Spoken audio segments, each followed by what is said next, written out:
I hadn't seen you dragged away, then I'd probably be a boring suburban doctor. I'm an attorney. I work for Grubman, and Curcia. Go find out what it is that you want to do with your life, Meadow. But you can't do it here. If we can, I wanted to go back to something that you told me about at a previous appointment. When your supervisor let you go at your law office, he said he mentioned that it was only a matter of time until you did something that he couldn't fix. Do you know what he meant by that? When I asked you earlier what Dad does for a living, you said waste management, wink wink. I'm not exactly an expert, but from what I've seen on TV and in movies, just because one person in the household might be involved in something, that doesn't mean it extends to the entire family. There's no such thing as a mafia. I said Jackie's dad was a loan shark. He used to tell Jackie all the time, don't get involved, stay in school. Get involved? With what? Did you have any sort of personal connection with this firm or any of the attorneys prior to working there? Well, yes, that's the part I was going to mention next. My husband, Patrick, used to work there as an attorney too. Go on. Our families have known each other for like ever. They used to be really close. They used to be close? They're not close anymore? Your boss went and sold the building. He sold the building. My college boyfriend and I had gotten engaged a couple years earlier. Why don't we just get married? Married? And I actually moved out to California with him. I should have known it was over when I saw that damn suitcase again. Promise not to start with an inquisition? Will you stop with all the secrecy, please? It's Patrick Parisi, okay? You're kidding me. Well, we kind of dated on and off in high school. Now, I know I'm grounded, but Patrick's swim meet is tomorrow and he needed me. But I didn't see myself ending up with someone like him. But once I was back in New Jersey after California, I guess I started to see him in a different light. He'd passed the New Jersey bar exam the year before and had a good job working as an associate at a local law firm, and things seemed to be really going down the right path for him. And at the time, I was still going back and forth between med school and law school, and Patrick was so supportive. Had too much Chevrolet. Don't devalue yourself. And after I got accepted to Columbia Law, Patrick told me that they'd already set aside a spot for me to work as a summer associate after my 1L year. I'm Michael Kardish, and I work with Ray. Hi. The Soprano came highly recommended.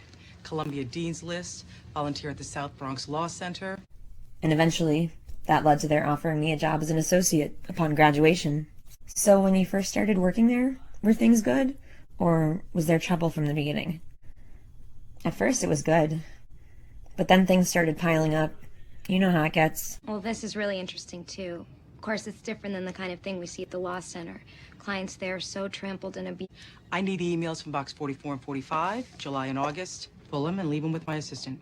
I've heard that junior associates at law firms can have particularly grueling schedules, but I wasn't looking for time off. I was more bored than anything else. I see. About a year ago, I was grabbing coffee on the other side of town. I ran into someone I hadn't seen in years. It was an old friend of my father's. I almost didn't recognize him at first. He was really sweet and gave me a big hug and kiss, and he was just very warm and friendly.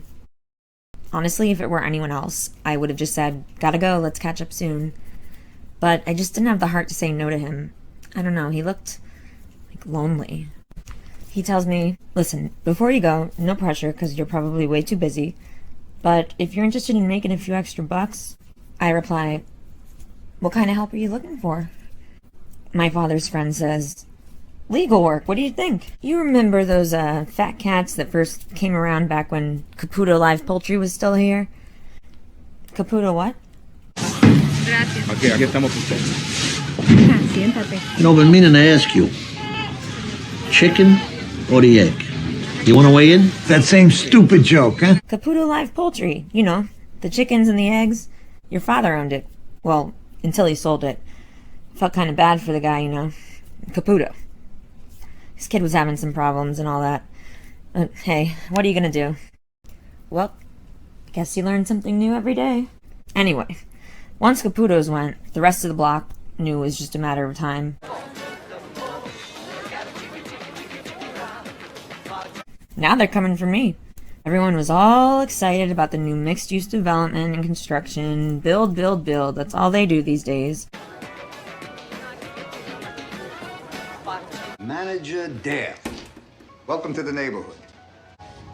Look, every last fucking coffee bean is in the computer and has to be accounted for. If the numbers don't add up, I'll be gone and somebody else will be here. It's over for the little guy. I just want them to leave me alone. I'm not interested in selling or leaving this property. So you think you can help me? Well, it's true. A small single-family home stands in the middle of a huge construction project slated to bring hundreds of jobs to the area. And I respond, I'll see what I can do. Let's talk about them. Stay tuned for the next House of Meadow.